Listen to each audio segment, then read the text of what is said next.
Learning from nature, the strongest material known. Nature is inspirational. Its beauty is unimaginable, but it also solves so many problems for plants and animals, effectively and efficiently, as the solutions have been refined over millennia. And these solutions can possibly work for us too. Scientists and engineers study nature to learn about these solutions and find ways in which they can help us. Bioinspiration, that is, taking biological principles and applying them to non-biological science and technology, has long been behind the invention and development of new materials and products. Think Velcro, for example, inspired by the natural hook and loop system of the burdock plant's burrs. Swiss engineer George de Mestral examined the burrs under the microscope after having to repeatedly remove them from himself and his dog after walks. After many years of experimentation, he developed Velcro, named from the combination of the French words velours or velvet and crochet or hook. Now the strongest material known to man has been discovered. It comes from animals too, and it's not spider silk. The material is found in the teeth of the common limpet, Patella vulgata. This sea mollusk or gastropod is found along the shorelines and in rock pools. They have oval conical shells. The teeth are used to rasp over rocks to remove the algae the limpets feed on. The composite material is made up of a protein reinforced with nanofibers of goethite, an iron-bearing mineral. Limpets live in the tidal zone. Their hard shells protect them from physical damage, predation, and dehydration. Their teeth help them to attach to the rock by shaping the patch of the rock they always return to, often called a home scar. This little patch of rock is formed to precisely match the outline of its shell. The limpets then attach themselves to that rock using their muscular foot and by creating a vacuum. They can retain the seawater within their shells and only open up again when they are submerged as the tide rises. And so they can withstand even major waves. As an interesting side note, the limpets closer to the water's edge, where the wave action is strongest, have shells that are broad and flat, so waves can easily move over them. They also have a larger foot area to grip the rock. Higher up the beach, where dehydration is a greater problem, the shells are taller with a smaller foot area, but greater volume to hold water. Anyway, back to the stronger material. The limpet's long rasping tongue, called a radula, is studded with hundreds of sharp teeth. Each tooth is about 0.1 millimeters long and 100 times thinner than a human hair. These teeth are curved, so that the forces exerted on the teeth do not end up concentrated at the tip of the tooth. Instead, they are distributed along the entire length.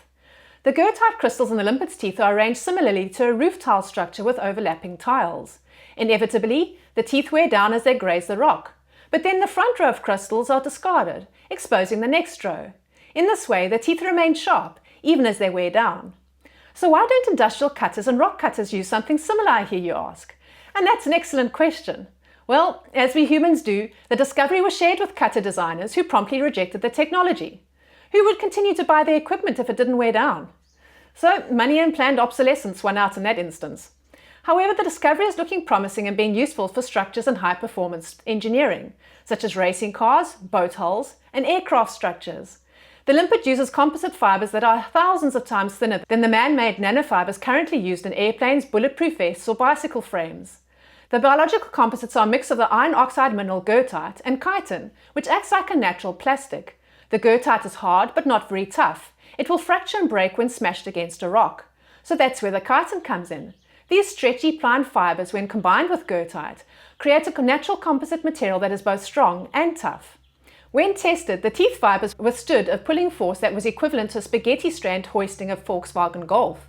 It turns out too that Southampton's local limpets grow mineralized teeth that are 10% tougher than spider silk.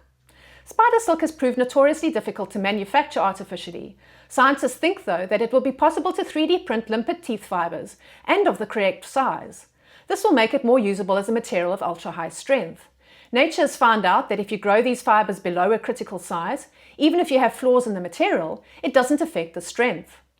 Ultra-strong spider silk is still one of the toughest natural fibers known in nature. The light, flexible fiber is 5 times stronger by weight than high-grade steel. It is also extremely stretchy, enlarging to catch incoming insects and other prey. The strongest silk ever discovered is made by the Darwin's bark spider in Madagascar. The silk is reportedly 10 times tougher than Kevlar due to its elasticity or ability to stretch without breaking. Another material inspired by nature comes from another sea snail or gastropod, abalone. Abalone are found in cold coastal waters and also cling to rocks to eat algae. Their shells have a small row of holes along the outer edge, which act as outlets for waste products. The shells are lined with iridescent material called nacre, or mother of pearl, which is composed almost entirely of a brittle mineral. but the mineral, calcium carbonate or aragonite, is organized in sheets with tiny amounts of plastic-like proteins, creating a composite system of sliding plates. So nacre is over 3,000 times tougher than the mineral on its own. Nacre is formed when the abalone's mantle cells deposit layers of calcium carbonate and protein, known as aragonite and conchiolin, around an irritant that has entered the shell. This process is called incrustation. These aragonite and protein layers are stacked like bricks, creating the smooth, iridescent surface of mother of pearl on the inside of the shell. This protects the soft tissues of the mollusk. This continuous layering, which can take years to build up, also forms either a free-lying pearl or a blister pearl around the irritant. Abalone shells amazingly combine the best features of glass and plastic.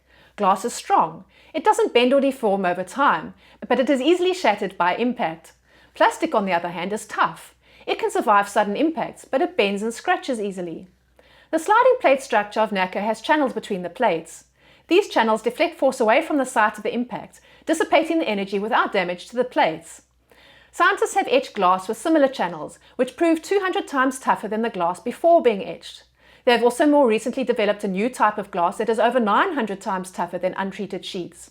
The interlocking brick-like maze etched into the glass is filled with flexible polyurethane, which more closely resembles natural abalone shell. Artificial nacre-like composites are now being assembled from thin films of nanoclay, tiny layers of super strong minerals held together by flexible polymers, just like the seashell. The resulting material is transparent, bendable, and totally resistant to heat and impervious to flames. This material could be used everywhere from fire and gas barriers on aeroplanes and electronics to food packaging. One of the most appealing aspects of biomaterials is the way in which nature assembles these building blocks into complex structures, without factories and huge amounts of power. If we can replicate that, then we are truly on the way to producing sustainable materials. Well, unfortunately, we only have time for these two examples today, but there are actually so many examples of structures and materials that we are copying from nature. Let me know in the comments if this is a topic we should explore further. Otherwise, let me know in the comments what you enjoyed about this video. And if you found this video interesting, please like and subscribe. Until next time, enjoy!